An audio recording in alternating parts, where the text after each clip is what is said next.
Change the sky, it turns to darkness. Find the courage, seek shelter from the storm.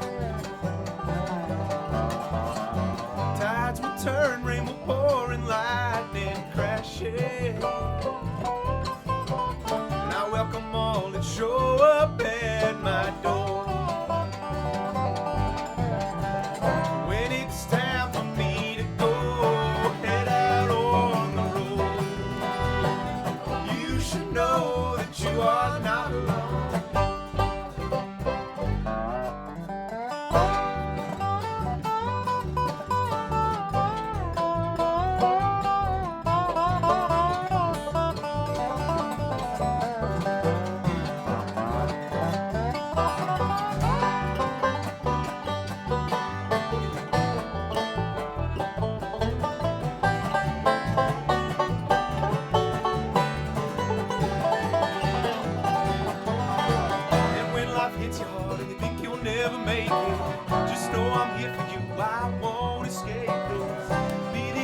I'll be the sky.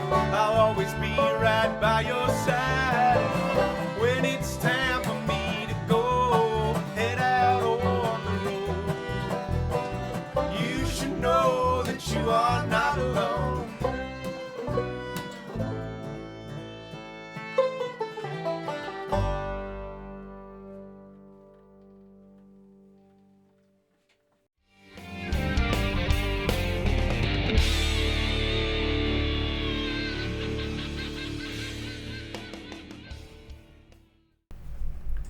And now that you're tuned up, I'm here to tune you in. I'm Scott Tamburino, and today we're with Trout Steak Revival, and they're in from Colorado to play the Milk Boy tonight in Philadelphia. How you doing, guys? Doing great. How you doing? Right. I have Steve Foley and Travis McNamara, two of the members of the band. It's actually Foltz. Oh, Steve, I'm sorry. That's all right, because Bevan's last name is Foley. It's true. So that's all right. Well, can we start then by doing that? Can we introduce the band that just played, because it was a phenomenal performance. Yeah, we're called Trout Steak Revival, and the members are Bevan Foley on fiddle, and Will Coster on guitar and dobro, and Casey Houlihan on bass, Travis McNamara on banjo, and I'm Steve Foltz, and I play mandolin or guitar. I think I just hit the microphone. Sorry about that. And Travis, you're the newest member of the band, right? Well, I think Bevan probably is. We got Bevan maybe. She actually just told me yesterday it was 4 years and 4 months ago. So we're getting right down to it. And the band started in I want to say like 2008 or yeah. We had we had humble beginnings, and so we pretty much played one bar for the first year or so that we were a band. It wasn't really until like 2010 that we kind of got the ball rolling, started to play out in Denver, and prior to that we were just playing at this one little spot called the Buck Snort Saloon, actually, which is this awesome little bar up in the mountains. And and then 2010 we kind of took it more seriously, and I think it was 2012 when Bevan joined the group, and then next year we did the Rocky Grass Band competition. For sure. So yeah, and Tell Your Ride, you won that, right? And yeah, that was 2014. That was a huge jump off point for us. Yeah, and for sure. So with 3 albums now, the latest one is These Are Brighter Days, right? Brighter Every Day. Brighter Every Day, Uh-huh. and that was put out in March 2015. I heard you guys just play a set. I hear some new material. Yeah, we actually just played 3 new songs. So we've been writing a lot. We were really proud of everything that we got to put on that last record, and kind of tested those songs a lot before getting them out there. But since making the record, it's been great touring on it, but now those songs have kind of like we've put them to bed sort of on the last record. So it's freed up a lot of energy for us to write more and write new stuff. And so we're actually just came from a farm, New Morning Farms in Houstontown, Pennsylvania, yesterday, where we set up a bunch of mics and the mixing board in a farmhouse and recorded a bunch of demos for our upcoming album. 1, 2, 3, 4.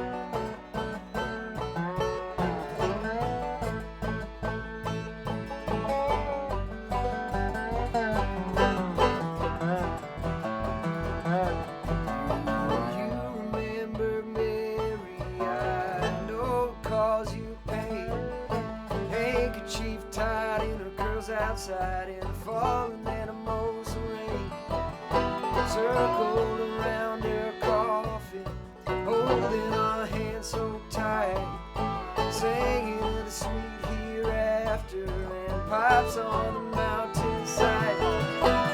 Then I hear her calling out in the dark. She said, "Take heart."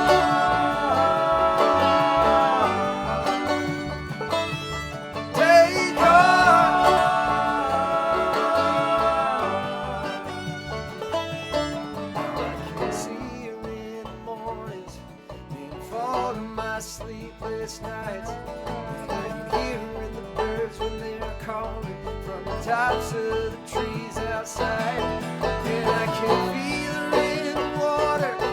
Yes, let it be true, and I can hear in the words of my father, and I can hear when I'm talking to you, and I hear her calling out in the dark. She said, "Take heart."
I know that Chris from the infamous String Dusters, Yeah, Chris Pandolfi. right? Yep. He helped produce it.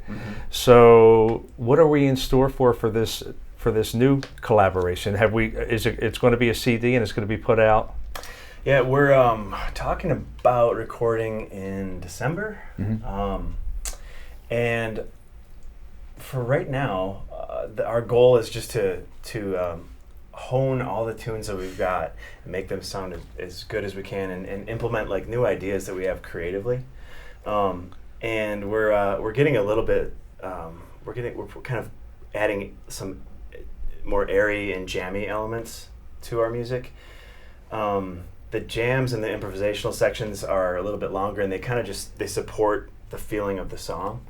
And so we're kind of letting that happen and trying to arrange to support that and to support those longer improvisational sections. And where do you think you'll record? You think it'll be in Pennsylvania? Oh, good question. That would be great for us. We we're kind of at the stage right now where it's very fun because we have a lot of options, and we're looking at different places that we can be. If it's in Colorado, or if it's in Nashville, or if it's somewhere else in the nation, we're doing our homework. Yep. There's like an email chain with like 3 different studios and different ideas for producer. That's a big thing that's going on right now. Who's going to produce our next record? And I'm hopeful. And maybe Chris again, or maybe like a new team. But we're kind of assembling it right now, and it's a lot of fun. You end up like reaching out to a lot of new people in the process of doing all that stuff. So the first 2 records that you guys have, I know that Will in the band he's an audio tech guy, and he helped produce that. Every single one has a different vibe, and I love the direction you guys are going. I love the jammier stuff. I love that everything's a little bit different. On the first 2, you guys actually won an Emmy, didn't you? Yeah, we did. It was with Rocky Mountain PBS. That we produced a soundtrack for a show called Great Ingredients, which won, it was like Best Web Short Series or something.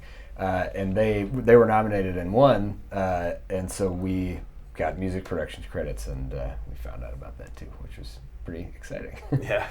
Right. Well, I want to step back a little bit, and I know I want to tune the Philly audience into that. We know that you're from the Colorado area. However, not all the members grew up in Colorado. You kind of morphed there through school and camp, and you were part of the camp trio, right? I actually met the bass player Casey in college. He and I were in the dorms together freshman year at the University of Minnesota. University in the of Twin Minnesota. Cities. Yeah, and that summer, and I think the following summer, Casey went to Michigan and worked with Travis and Will at this summer camp called Camp Henry. Right. And so the next year, I remember seeing Case, and he was telling me about his camp experiences, and I think it was sophomore year, junior year, we started to play together on occasion. And meanwhile, you guys picked together a bunch in the summertime, just for fun. You know, who knew that we were all gonna drift out to Colorado and kind of reunite and make a band. And reunite and make a band, but not only that, reunite and make a bluegrass band. None of your roots were preliminarily into bluegrass, although you kind of collectively took a liking to the music and studied it and came up with this wonderful band that we have now, Trout Steak Revival. Do you get to add all those campfire tunes into your sets when you play? Do I hear any Neil Young if I go out to a Trout Steak Revival show? For sure. Yeah? Depends how long our set is. Right? Yeah, and how much we've had to drink. Well, I have to. But fair enough. It's been fun, I think, for all of us in that regard, that we were lifelong musicians and kind of following these different paths. You know, if it was like indie rock, or if it was blues, or just like whatever bands that we were in college and high school and stuff. But then getting out to Colorado, there was this music that was like happening that I had not ever really been exposed to before. And I think that it's like kind of born from like a lot of camping and a lot of like campfire jams and bluegrass festivals and stuff like that the common language is just kind of this bluegrass, like, you know, a lot of the traditional songs. And so yeah, we kind of found the music, and then we've sort of found how deep it went.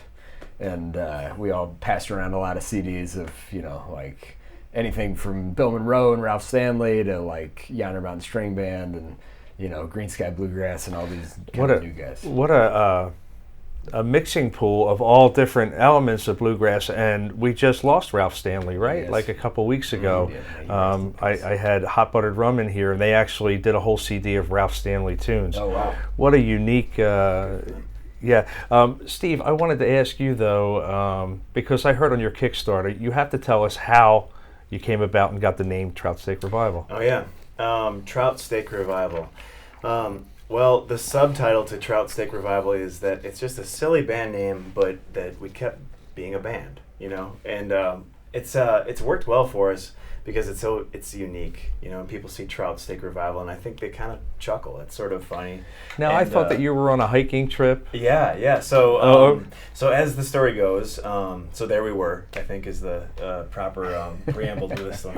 Yeah, we were doing a backpacking trip up in Eagle County, Colorado. And we had a few dogs.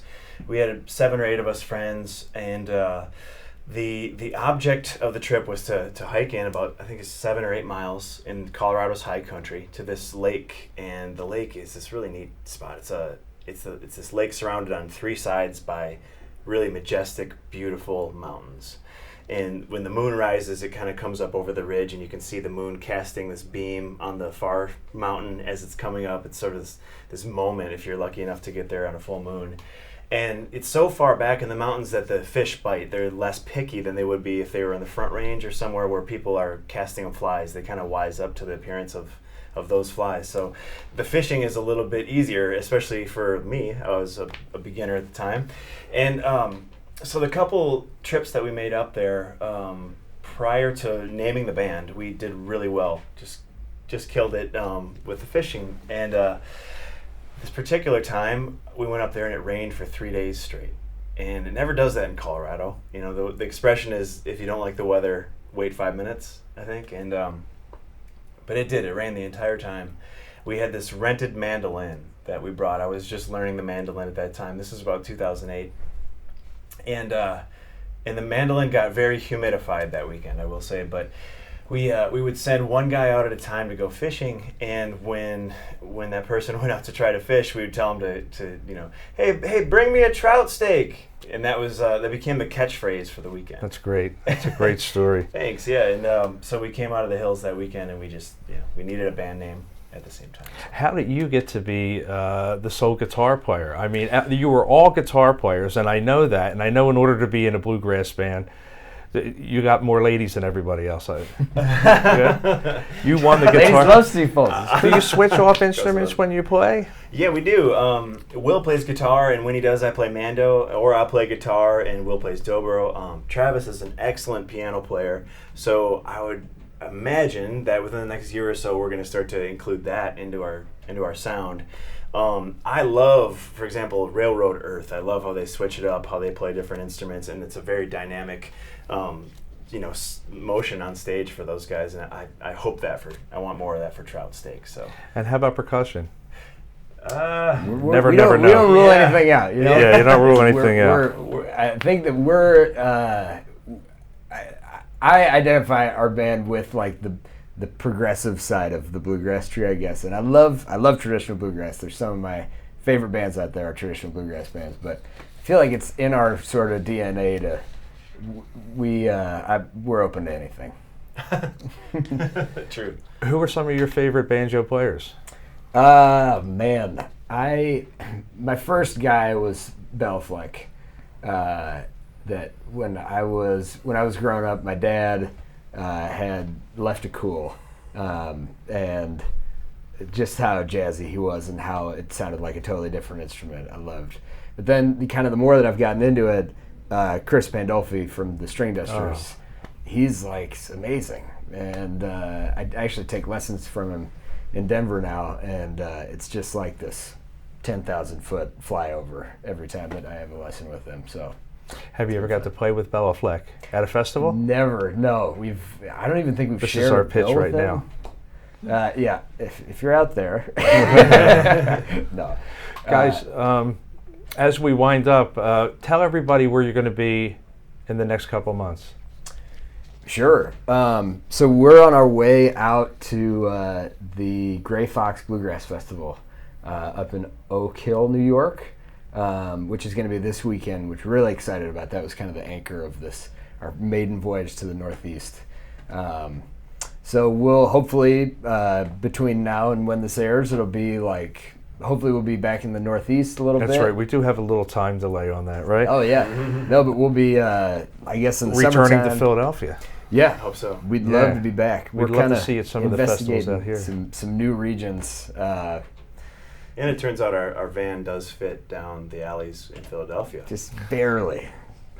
Well, we have Mountain Jam, we have Peach Jam, we have a lot around this area. Catskill Chill coming up in September. Cool. So we hope we see you again. All right. At Milk Boy tonight, I'd like to thank Trout Steak Revival for stopping out to Tuned In. And I'm Scott Tamburino, tuning you out.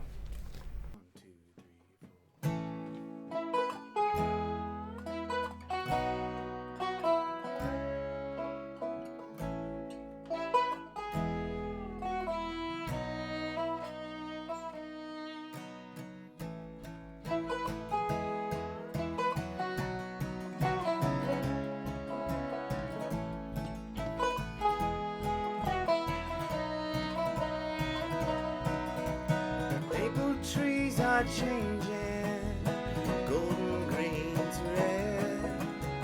Colors painted rising from my heart into my head. And I picture you there waiting in a dream the sky explodes.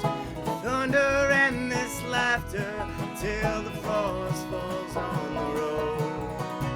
Stars are falling and the air's about to freeze. Wherever I fall at your feet.